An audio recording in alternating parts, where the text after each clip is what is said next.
So yesterday we introduced this week's habit of making a slightly different meal than you usually do.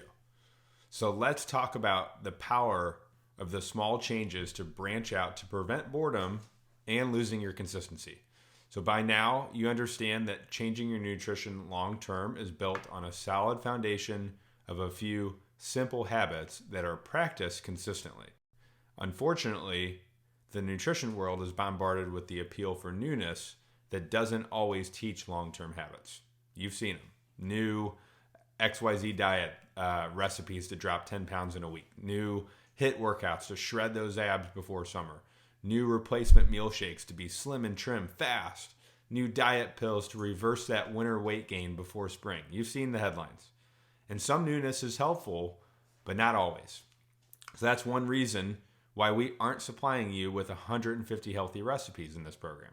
You might use some, but if they don't align closely with how you currently eat, then there's a slim chance that they're going to stick or you're even going to try them. So instead, we'll start with what you are currently eating and slightly modify it to produce meal variety. So how to make your meal variety sustainable, okay? To include sustainable variety in your meals for life, we're going to start with what you currently eat, what you want to eat, what you need to eat. We're going to keep it simple, and we're going to understand the continuum.